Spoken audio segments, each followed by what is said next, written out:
Thanks for listening to Film Strip. Look! You see, they're headed right for us! Now, this valley is just one long smorgasbord. All content used or discussed in this podcast are the property of their respective owners and used under the Fair Use Act, Section 504c2, Title 17. I mean, what the hell is going on? Welcome to Film Strip. I'm Jay. And I'm Nick. And we're here to review Tremors, starring Kevin Bacon, Fred Ward, Finn Carter, Michael Gross, and Reba McEntire. Directed by Ron Underwood, released in January of 1990 on a budget of $11 million, only grossed $16 million in its domestic run, but with home video made over $48 million. This is considered to be a cult classic, as they say. And it's oddly enough the first Kevin Bacon film we've done on Film Strip. 35 movie reviews, and we haven't done a Bacon film. I can't believe that, because he's like connected to everyone. But anyway, if we played 6 Degrees, we probably could connect fast. But Nick, why are we reviewing Tremors? Because I'm a big Michael J. Fox fan. The Family Ties connection with Michael Gross. Yeah, I had to think for a minute there, man. He got me. Now, I think at one time you called this the greatest Kevin Bacon movie ever made, and that's a bold statement considering how many things this guy's been in. Yeah, I think it's, from not even getting into it, but just from what I remember, it was just a great Kevin Bacon film. He was funny in it, and he just seemed like it was a real good movie with him. Probably the first Kevin Bacon movie I've ever seen. Oh, wow. Really? What of his have you seen beyond this? Too many to count, but I remember seeing this as a young kid. I remember my dad going to the video store and picking this up, and actually me watching it myself, because I think he rented it during a snowstorm, and he was outside shoveling and stuff. I think it was like probably 1991 or 1990, and I remember sitting in the house watching it by myself, and it was the first time I saw Kevin Bacon. I had a similar story as well. My dad wound up renting this thing thinking it looked fun. It's like something he would enjoy. And we both sat down and had a good laugh over it, too. I think we enjoyed watching it. And it's one of those that I've caught on television multiple times here and there. But I haven't seen it in probably 3 or 4 years before sitting it down to watch it for this podcast. So it's almost new to me. There was a lot of it I had forgotten.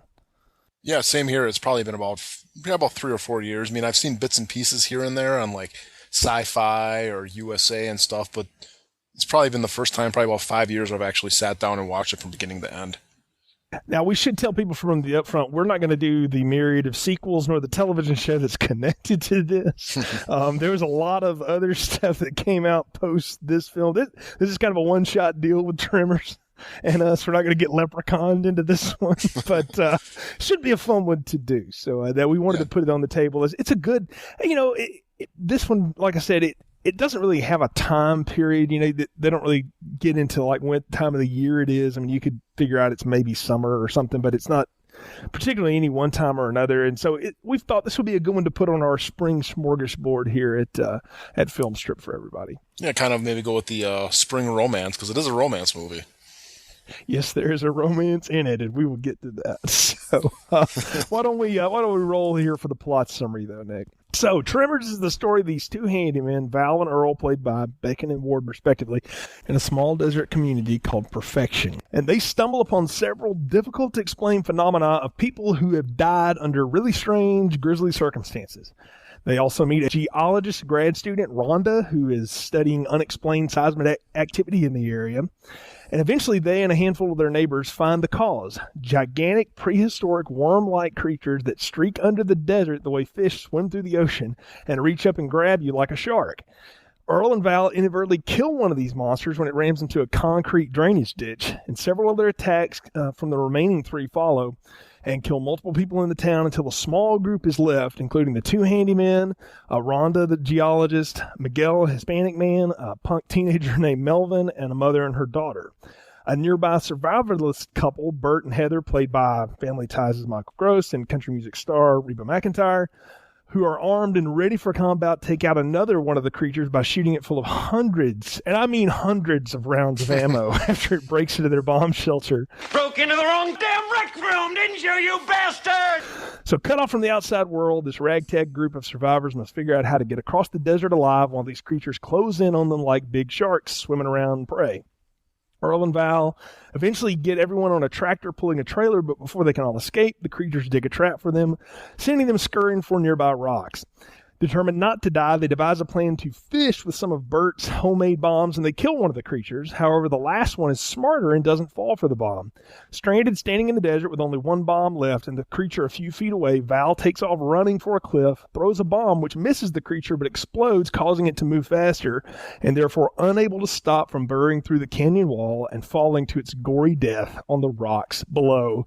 And in a final coda, Val and Earl are getting ready to head off to the big city to talk about their discovery, and Rhonda's going to talk about the scientific ends of it, and Val and Rhonda wind up making out in the middle of the desert road. And that's really how this whole thing goes. It's pretty straightforward. I think the thing I missed about this film starting out, Nick, was how simple it really is, and it doesn't waste a lot of time getting to it. No, it doesn't. To me, this is kind of Jaws in the desert. I mean, even look at the poster for this movie.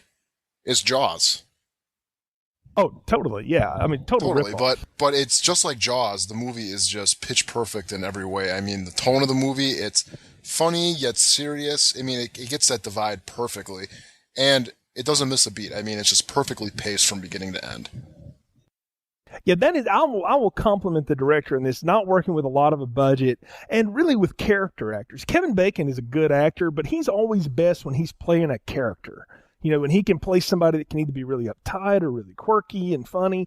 And everybody else here is sort of in that same mold. The exception being Reba McEntire, who had never done anything before at this point, and the perfect casting. We'll get to her in a little bit. But I think the cast buys it, and the way they sell it, they're funny, but they're not trying to be funny.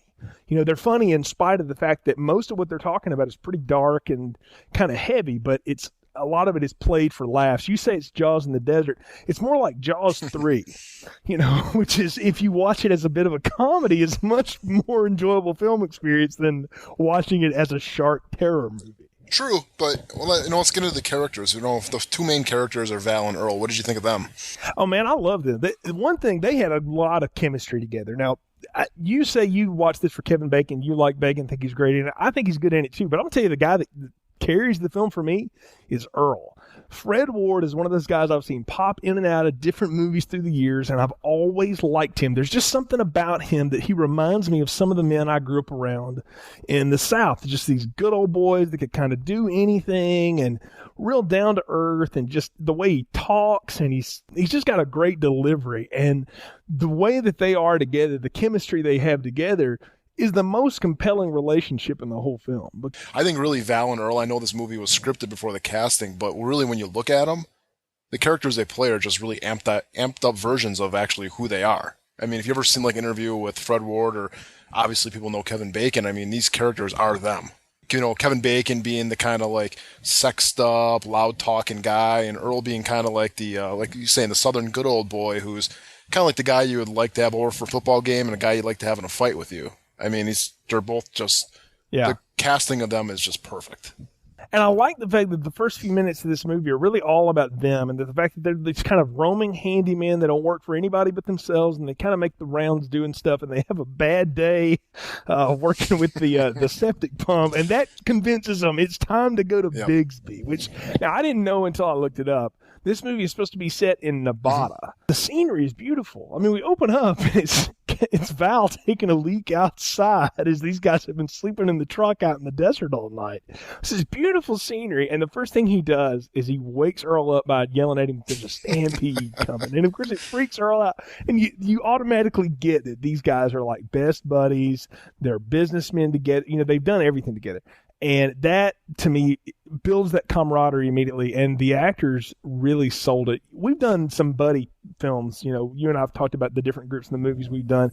I thought these were the best, match of actors I've seen, and I really thought Gibson and Glover did a great job in Lethal Weapon, but that's a different relationship. These guys, we're jumping in sort of the bigger part of their relationship, and you get the feeling there's years of history there. Oh, definitely. I mean, you get from the relationship that these guys are food-to-mouth guys, that they've been through it all, they're poor together, but you know what, it's okay, because they got, they're friends, and they'll get through it together and stuff, and even though they're at each other's throat the whole time, I mean, the guys love each other, I mean, to put it bluntly, I mean, they don't love each other in that way, but they love each other as friends. And, I mean, they're as close as, brothers would be. Well, I kind of got the feeling that, and I used to wonder were these two related or something, and it's never said, nor is it really implied, but it's just like these two guys that just sort of stumbled upon each other, and they've just worked together for years, and their whole setup is they're going to go to the big town of Bixby and find real jobs doing something, else. They're done with this, cleaning out people's septic tanks for $50 and all that kind of stuff, living, and that's, of course, they come across the gruesome horror that we'll talk about in a little bit, but I liked them, man. I thought they worked well together, and again, I mean, Val's funny. I mean, Kevin Bacon's funny in this thing, but I thought Fred Ward had some of the best lines, and the way he delivers them, it's funny. Yeah, my favorite line by him is, "We're stuck. That pisses me off." Yeah, that and the whole bit. We got to have a plan. And I break that out on younger coworkers. Sometimes they don't have any idea what I'm talking about, and I know now it's from this movie, but always funny. Yeah, we got to also talk about. I mean, they're really the main characters, but there's a bunch of other people that get involved in this. We got to talk about Bert and Heather Gummer, the survivalists, armed to the teeth, living in the shelter in the desert people. Michael Gross from Family Ties, who is an actor. I mean, he's real serious about being an actor and trying to play roles and stuff. And I mean, he's got weird hair in this movie, and he's wearing an Atlanta Hawks cap, which makes no sense being out in Nevada. And his wife, Heather, played by Reba McEntire, they're pretty well always armed, and you get this. I mean, I guess before it became taboo in the media to store up tons of weapons in your basement, these were the typical go to the gun show and buy it out kind of people. Yeah. How'd you buy them? Yeah, they're just like the ultra conservative gun freaks. I mean, the guys, they hate the government. I mean, that's the whole thing is how, Bert doesn't trust anybody, doesn't trust the government. He's prepared. He's got, like you said, hundreds of guns, stockpiles of food. He's ready for basically World War III, as he says the whole freaking movie, World War III, World War III. Kim and the relationship between him and Heather is great. You buy them as like these survivalists out there. And as much as like we're talking up Val and Earl, when these two are on screen, they're complete, scene stealers.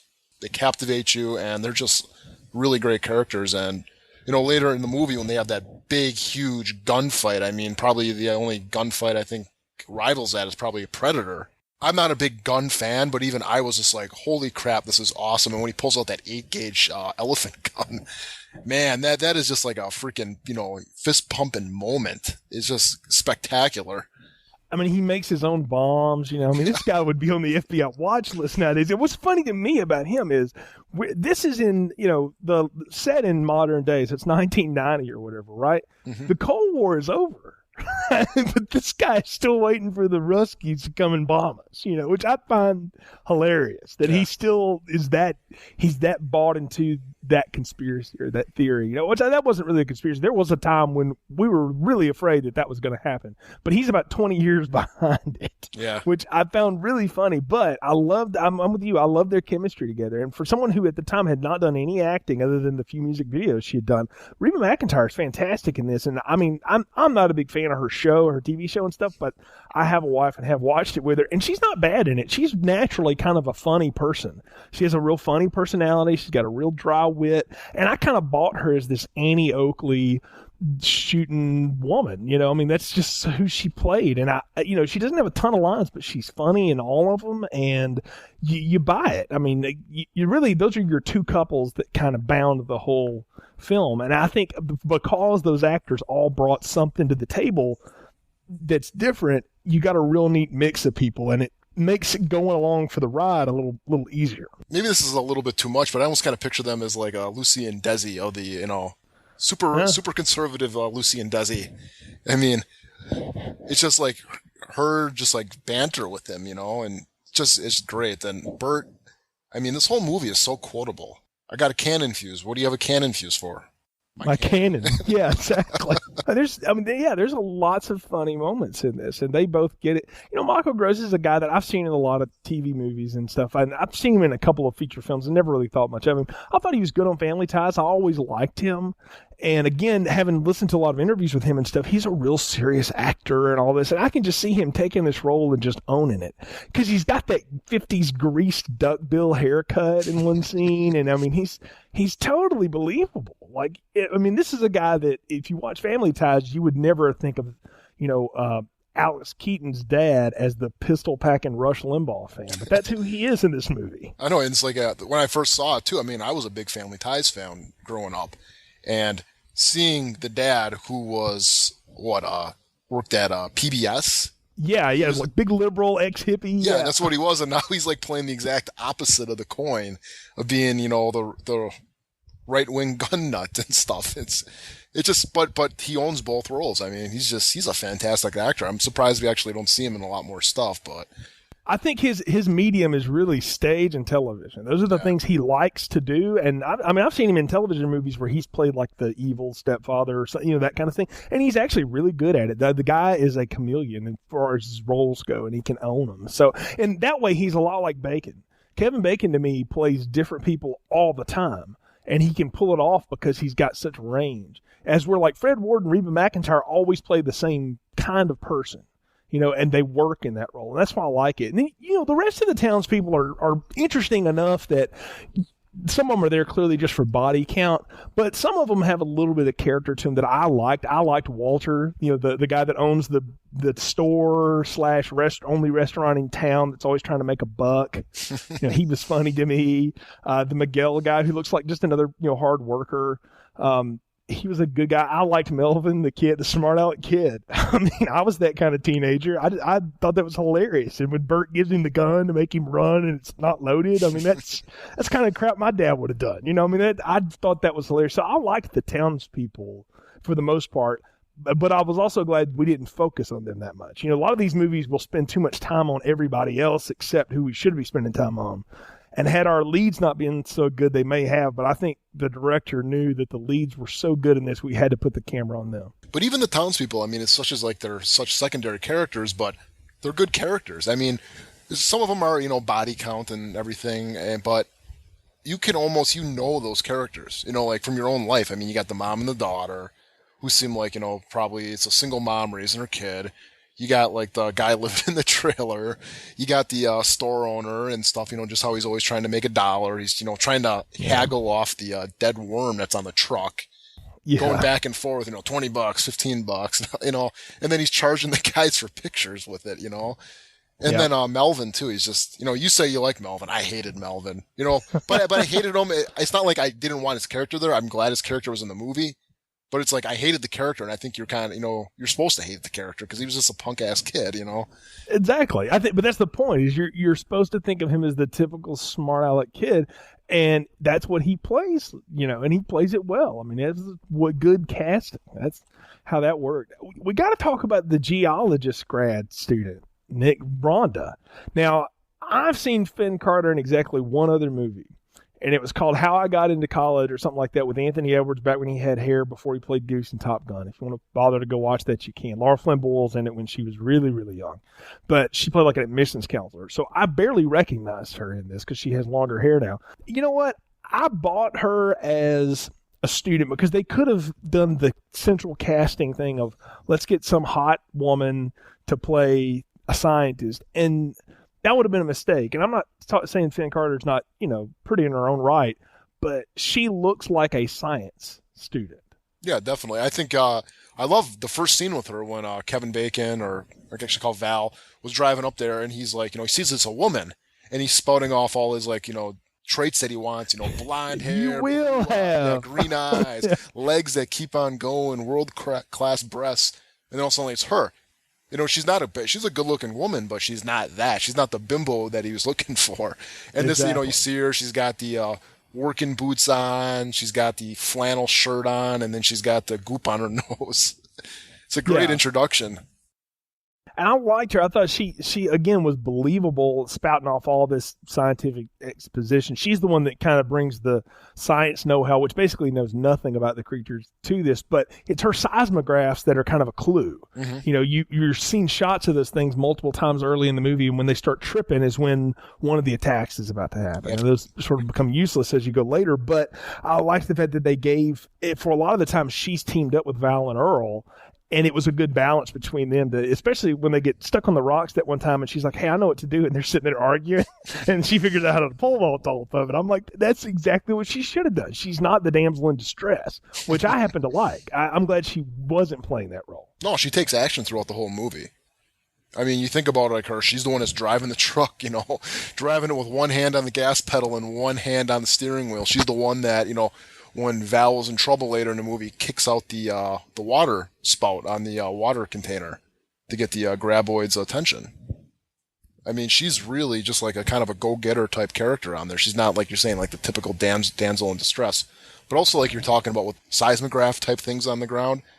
I mean, that was kind of a neat device to actually show when the monsters were coming. I mean, it was almost kind of like the yellow buckets and Jaws to bring that movie up again, where it's like you kind of see them moving, and it's kind of like the yellow buckets are the dun dun dun dun, Well, you know what? Now that's one thing I'll ding this movie for. The soundtrack to this thing is horrible. It's really cheap. At one point, I was listening to something that sounded like Jimmy Buffett Muzak that you'd hear like at Winn-Dixie. I mean, it was terrible, but there were when the seismograph started going off, I was like, it's like the little beeper thing that's on the bucket that Hooper shoots on the shark. It's the buckets for the sharks, it's the barrels, and that's exactly what they're supposed to be. You don't know what the deal is, and I guess the last thing we got to talk about, if we can call them characters, are our 4 creatures. They call them graboids in the movie. They don't really have a name, I don't think. The Tremor worms. I mean, what'd you think? That plot summary, I put that together from a lot of different places on the internet, and I saw that shark metaphor in there a ton, and that's exactly what these things reminded me of. Yeah, they're just fantastic. They don't look like anything we've ever seen, like as far as, just any animals that are known of, but they look real. I mean, they look like, just the way they act and the way they look. I mean, it's plausible in a way. And the thing I just love about the creatures is they set rules for these creatures, and it never breaks it. Yeah, exactly. They have a way of operating, and they set things up that pay off almost immediately or a little bit later for all of them. Yeah, I'm with you. I thought they were great, and I'm going to tell you, for a movie with a limited budget, these things look pretty good. I mean, somebody did a good job in the creature. I mean, it holds up today. Yeah, this movie's 21 years old. How many movies do you watch that are even 10 years old that don't look good today? But you watch this, and it's just solid practical effects. Oh, go look at the Star Wars prequels. They're a little over 10 years old now, and you look at those, and you can just tell how fake that looks in a lot of places. These things look fantastic. And the best thing about them, Nick? We know nothing about their origin, how they got there, none of that. And so many times that's the mistake of one of these monster movies, is they try to explain everything, and it George Lucas. And I love how we... Yeah, exactly. It's... Not knowing is half the fun it is. of these. And they even have that whole scene where they're going, they predate the fossil record. I'm going with aliens, all that. And I thought that was hilarious. They never bothered to explain where they came from. Are there more than just those 4? We don't know. But, I mean, they're fantastic creatures. I love them. Yeah, I mean, really what, trying to discover where they came from is not what the movie's about. And for them, even if they started trying to figure out where they came from, it wouldn't have anything to do with the plot. And I just love the way they throw out the 3 examples. Either they're government made, as of course Bert says, they're from outer space, as Walter says, or as the Rhonda says, we're always here. Well, yeah, but I love her whole thing is that, but we've never seen one until now. Yeah, right. She even dismisses that theory. Like, she's starting to doubt her own science. And there's a lot of fun around that. I love Val's whole line about, no, Earl, we all knew about it. We just didn't tell you. And I thought, again, another character moment. But I love that whole bit. But I love that there's no explanation. I mean, it's exactly like Jaws. How did the shark get so big? It doesn't matter. That's not what the movie's about. It's supposed to be, the movie's supposed to be fun, and you're supposed to have awesome creatures. Worrying about where stuff came from or what it did, the movie knows us to stay away from that, and wish George Lucas would have watched this movie. Well, I got to say, they do a good job of really balancing the movie and pacing it around the attacks that happen. That's really kind of a good way if you wanted to break the movie up. There's really 8 or 9 things that happen that are all based around when these things attack. And it starts with Rhonda's seismographs, and when the guys meet her, and she's talking about nothing ever goes on out here, and all of a sudden there's stuff going on, and they try to explain it as, it's probably some guys doing some blasting or some of this, some of that, and then they move on with it. But they come across, the first guy they come across is the old man Edgar, who's stuck up on the power pole, and the doctor tells him in town he died of dehydration. So he sat up there for like 4 days, and they're wondering what happened to this guy. And I like the little murder mystery they go on. There's the couple that are building the house that gets sucked under the ground. There's the sheep farmer that gets killed, the utility workers. All that stuff happens in really about a 12 to 24 hour period. And it's to let us know that these creatures have decided to hit perfection for whatever reason. Yeah, what's great about the attacks too is like almost like Jaws. I'm gonna keep on bringing this movie up, but they don't show you the monster at first. And if you're going by like what the movie poster is, you think like, oh, I know what the monster looks like. It looks like a big giant snake with a lot of teeth.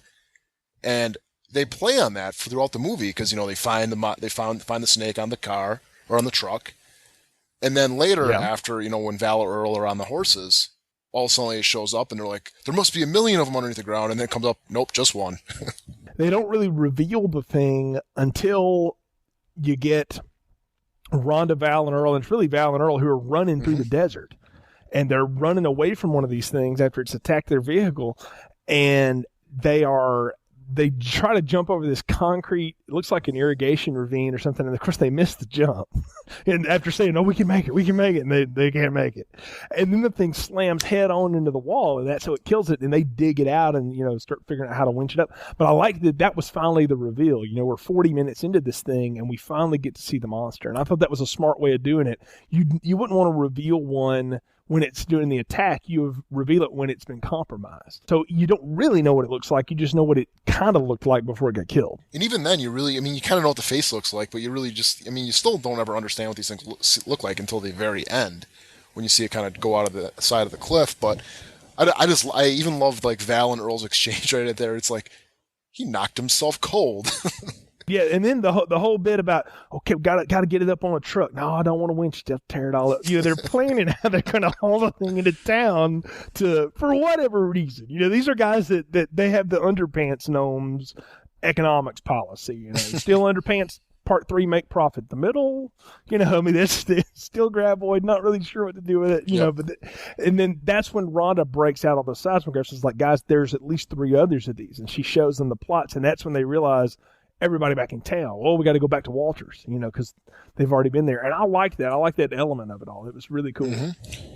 Yeah, definitely agree. Yeah, and then that's when we get to the pole vaulting stuff, which, to bring that up again, that scene is awesome. I mean, when they're pole vaulting between the rocks and when they jump into the car and then she goes through the back of the truck and they're just driving, and the little exchange where she's like, little help, because they don't even pay attention to her. They're just like, they're giving each other high fives and they're like sitting back relaxing, and it's like, oh yeah, she's kind of stuck in the truck, Oh yeah, and I love how they just cut away from that back to Walters. Like, you never see how they figure out how to help her. You just get Bacon's look like, uh-oh.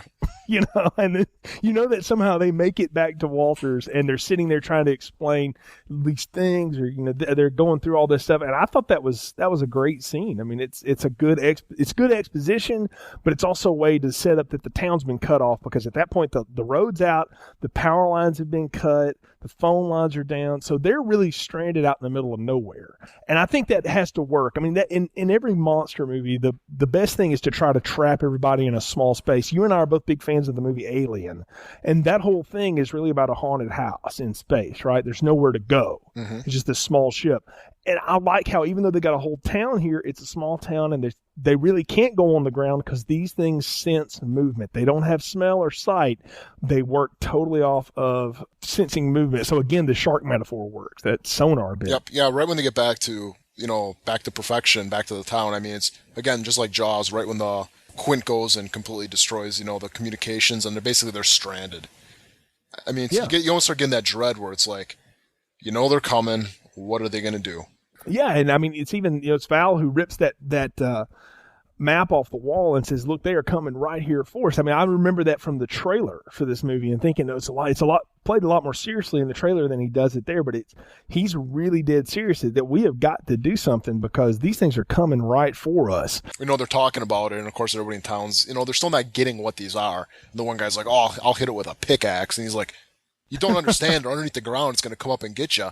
And then that's when Rhonda starts going on about, the seismic vibrations, and what could be the worst possible thing with seismic vibrations? A freaking pogo stick. And you look out and Mindy and the Pogo. Yep, and you look outside and there's the girl from Jurassic Park on the pogo stick. And of course, right then is when they start attacking. Yeah, of course. I mean, because that's what draws them to them. And that's when you're trying to figure out what's the motivation of these things. And I guess you could assume food, but again, we're never told what it is with them, but they're circling around where they know food is, and they're just going to wait it out. Wait for it to drop to them. And I like that sense of that it gave the movie a sense of timing, that we have to get something done because we'll all starve to death up here on top of this roof. Yep. And the thing's starting to tear the house down around them. I like that ticking clock that was happening, and the fact that your only means of escape is also your means of getting killed by these things. Yeah.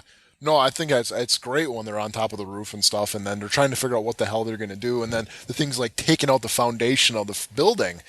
And, it's like, man, we got to come up with something, and that's when, they decide to reach down. I mean, they're holding Kevin Bacon by his legs to go down to get the CB radio, and that's when they call over to Bert and Heather. And then they're trying to tell them what these things are, and they just can't grasp it. It's like, oh, they're coming right towards you, and he's looking out the window, he goes, I don't see anything. And it's like, they're under the ground. It's like, how many times has he got to say it before Bert understands it? But he finally gets it. Yeah, exactly, because when it comes crashing through his basement wall, then there it is in front of him. And then, man, you talked about it. It was like the scene in Predator where they unload in the jungle. That's exactly what this scene is. It's him and Heather unloading every gun they've got into the thing's face, and its mouth is opening, trapping back and forth. And, I mean, they're shooting this thing full of stuff, and he finally gets that huge elephant gun. And, I mean, that's just bad news because he's breaking it out of the glass case. Mm-hmm. It's like, yes, the champion killer gun, that's going to be the one that takes it down, and it does. Those shells look like eggs. They were so big. Yeah, huge slugs. I mean, I fired some pretty powerful shotguns in my day, but I can only imagine the damage that would do to your shoulder if to squeeze off 2 rounds like that. Well, even show him, man, he goes flying. I mean, he gets the kickback on that thing is knocking him up, and you figure from a guy who's been shooting guns his whole life for that thing to knock you back. I mean, it just shows you how powerful that is, and then when it actually shoots the graboid, I mean, you see the whole inside of its mouth just explode. I mean, great, again, great effects. Oh, yeah. I mean, and like you said before, practical effects. They made this in a studio. They brought it out on the shoot, and they blew it up on the shoot. And I love how the innards of the thing are like runny Totino's pizza goods. It's what it looks like. The cheese, tomato paste mix. And I don't know what any of it was, but that's what it looked like. It's probably what it was. Yeah, it could have been cheap to mix that up, I could think. So, I mean, I liked that. I liked the fact that it was something physical. It wasn't a computer-generated image that was getting shot. No, definitely. And then after the scene with them, I like it when they're on the roof and he decides, yeah, we're gonna make dynamite or TNT with that stuff, and it's just great. He's sawing off the tops of his chimney and weather vanes and stuff, and like they're sitting there making homemade pipe bombs. And all I'm thinking about is like, man, they're taking a trope of the survivalist, but they're using it as a plot device here. Yeah. People that are smart enough to mix, what does he say? A few household chemicals in the right proportions. The guys that know how to do that. And look, this is before the internet. So he had to read about that through books and manuals. And, you figure Bert probably came out of the military at some point, and, he would know this stuff. But it's neat to watch them sitting there wrapping it up, and they're still talking to him back and forth and let them know they're alive, while the rest of the crew are trying to figure out how are we going to get out of this thing. Yeah, then what the next scene that we get then is with Val and them. They're deciding, how to get out of there. And they're saying, man, we need a helicopter or a goddamn tank. And it takes us back to the beginning of the movie when they're doing all like their, trash work and everything. They have a big bulldozer that they use. Yeah, and they see the flatbed, and they're like, we can hook it up to that. No matter if the tires are flat or not, it'll haul it. Then they're like, but it's a long walk out there, and you realize how far away it is. Yeah, I love the pullback too, where they have a close up and they pull it back, and they're like, oh yeah, man, that's a long stroll. I know, and I was like, for a cheap movie, this thing's got some beautiful shots in it. They really knew what they were doing. Ron Underwood really knew how to use the camera in this thing. He's a good director. It's moving. Yeah, I mean, it's really working well, and I'm digging it. I'm totally into it, and I'm like, how are they going to get out of this? And it's Miguel that comes up with hey, let's start Walter's little lawnmower tractor thing. He can chase that thing for a while, so they get the Craftsman lawnmower just sort of running down the road. Yep. and the rest of them are making noise too. And I love how they do the paper, rock, scissors to decide stuff all the time. And Earl wins. He's like, I'm going to go, and they're kind of doing the macho thing at the end. And instead of shaking hands, Kevin Bacon elbows him in the gut and takes off. And I was like, exactly. That's what Kevin Bacon should do, because he's supposed to be that take charge dude, which is why you could buy that a girl like Rhonda would go for a schlub like him. You brought it up too, running out there halfway, the lawnmower gets turned over, and so the things realize, oh, there's nothing back there. This guy's moving in the desert. She's the one that figures out how to kick the drain pipe open on the water tower, and that distracts the creatures, which was a great idea. And I like even before that, before they do the rock, paper, scissors, you got, again, Val and Earl kind of talking and arguing who's going to go, and Earl's like, I'm older and I'm wiser, and you got Val goes, yeah, you're half right. It's just like little great exchanges like that just, make the relationship throughout the whole movie just believable, and it just, again, just makes this movie just pitch perfect in every way. Yeah, it sells the whole thing, and they get on the tractor, and you think everybody's jumping on it, and you feel like, okay, they're going to get away on this tractor now. Yeah, because the goal at this point is, because it's already been established that they can't go through rock, so they want to go over to the mountains, because, again, I don't think we really explained it too much, but Perfection, the town that they're in, it's in a valley. It's completely surrounded by the mountains on three sides, and then you got the one roadway out, which is blocked now by the rubble that the graboids caused. So they're deciding, hey, let's get to the mountains. We'll, go and we'll hike through them. It's solid granite. We'll get over to the next town and, get to the authorities or whatever the heck they're going to do when they get out of there. So we get them in the tractor, and they're decided, no, we got to go pick up Bert and Heather. And again, another great exchange between, Heather and Bert when they're up there, when they're like putting the guns to them, and they're like, what gun should I take? Should I take this one or this one? And they're just awesome stuff. I mean, oh yeah, it's such good little moments, and it's all moving fast. And we get on the tractor, and we think they're going to get away, but okay, so there's two left, and you see them off in the distance doing something, and everybody's like, I don't care what they're doing as long as they're doing it over there, and they figure they're just tearing the town down, right? Hunting them. But all of a sudden, out of nowhere, the tractor just takes a nosedive. And it's like these things have figured out how to dig a trench to loosen the dirt and trap that tractor from moving. And I thought, wow, now you've given the creatures another element. Is that at least one of them is smart enough to figure stuff out. Yeah, which they were kind of hinting at before. I mean, when the thing was like reading the house, as they were saying, when it was kind of like taking out its tongues and like, kind of feeling the foundation and then actually knocking out the foundation. I mean, they're kind of establishing that these things, they're not stupid animals. I mean, this thing isn't, I don't know, just not a grizzly bear out there. I mean, this thing actually has a little bit of intelligence to it. And I like the fact that these things have a learning capability.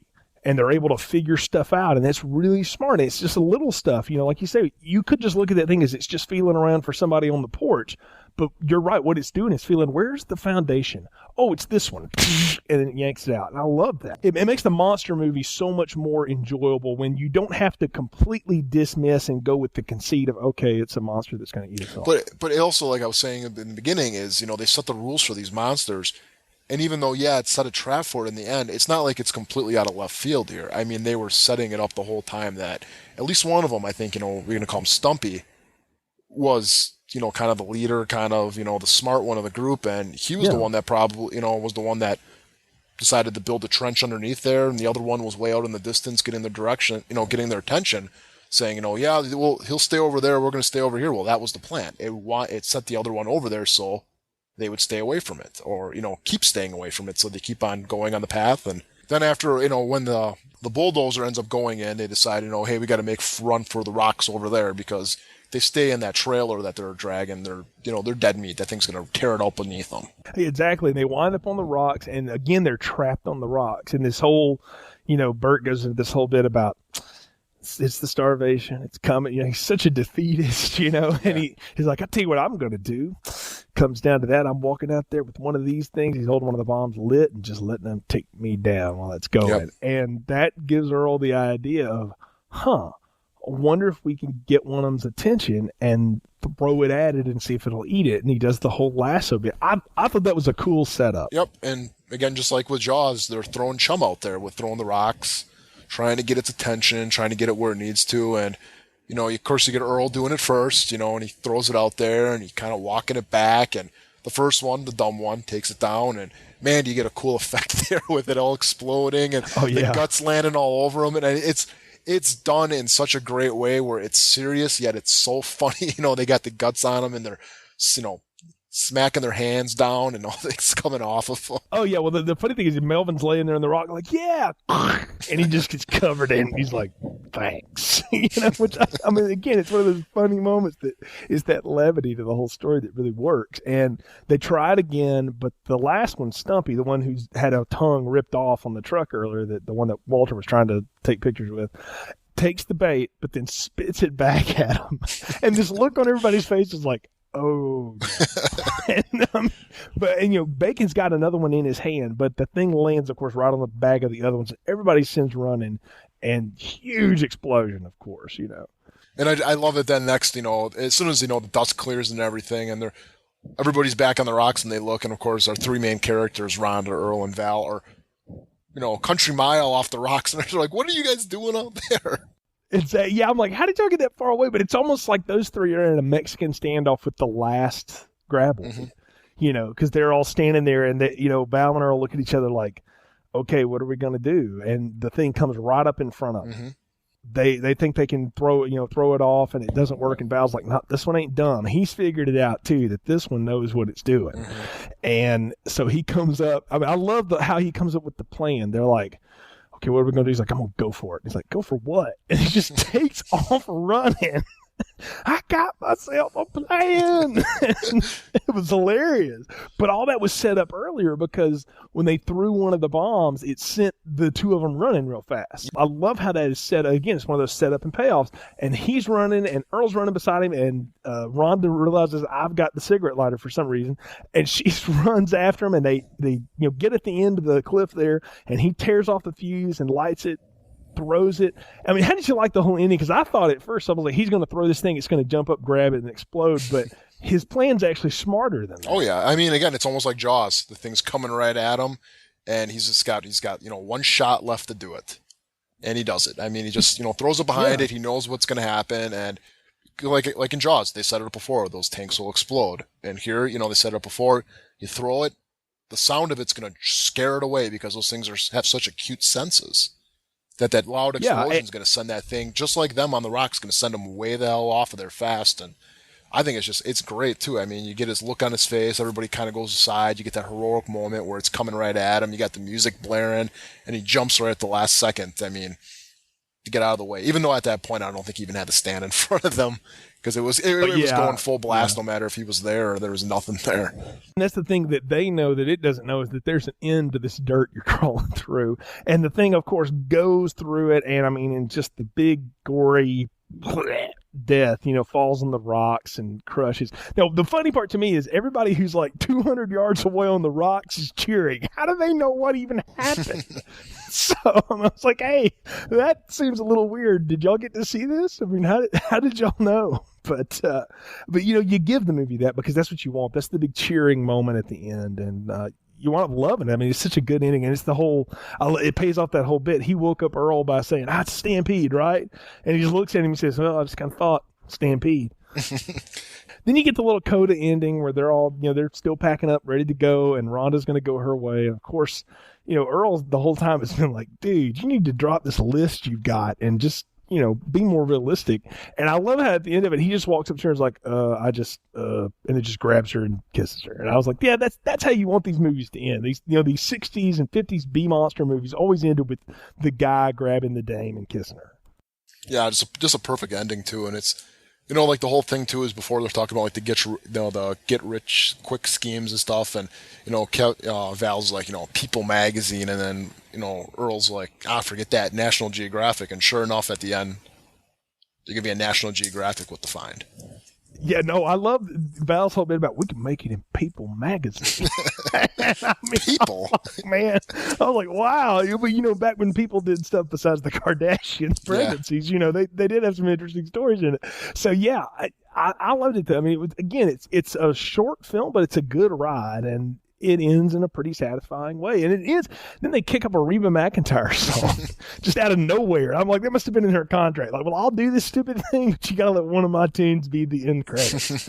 And, I mean, it's not even one of her better ones, but it works for this film. So, Nick, we're at the part of the podcast we give our final recommendations and popcorn ratings. So, what is your final recommendation and popcorn rating for Tremors? Huge recommendation, the biggest I can give, and I'm going to give it an extra large popcorn. Man, I'm with you. Such a fun movie. I mean, it's a B movie all the way. Let's not make any mistake about it. But it excels at being that. And in that case, it's a lot of fun. It's really interesting to watch. And I'm going to join you. Extra large with butter, man. I like this movie. It's a blast, and thankfully it's not that hard to find these days. Yeah, actually, to all the listeners that don't own this, Attack Pack, all 4 movies, $10, $2.50 a movie, and you can't even find Tremors by itself for $10. So you think about it, it's a movie, and you get all the extra movies as extras, and a couple of the sequels aren't too bad. They know the movies know what they are, and they have fun doing it. Well, you know what, Nick? You have started a new feature on our website, continuousplaypodcast.com/movies, Nick's Picks, where you do some blogging about some of the television shows you watch, The Walking Dead's what you're writing about now. So I'm going to put the challenge to you. If you watch those sequels, do a short, written movie review of them, throw them out there. We'll put them on the Facebook page too, and people can read your comments on them. And if one of them is really worthy of it, we may crank it back up and see if we do another podcast. I said before we weren't going to do all of them, but I'll leave your judgment on that if you think it's good enough. Folks, thanks so much for joining us. We really appreciate you downloading this episode. You can find more episodes in the archive section of our website. You can also connect to our social media there, Facebook, Twitter. You can follow us all there. Leave us comments. Let us know what you think. Leave us a comment on iTunes. We really appreciate it. And check out Nick's new blog. And look, got a lot of cool stuff coming up for you this spring and summer. So hang in there with us. We really appreciate your support. You can also check out, if you're a Buffy the Vampire Slayer fan, The Art of Slaying. We're in the middle of season 4 releases right now. You can check out those. We've got 3 seasons full of episodes for you, all for your download pleasure. Again, until next time, for Nick, I'm Jay. Thanks for tuning in to Film Strip. Thanks for listening to Film Strip. We killed it.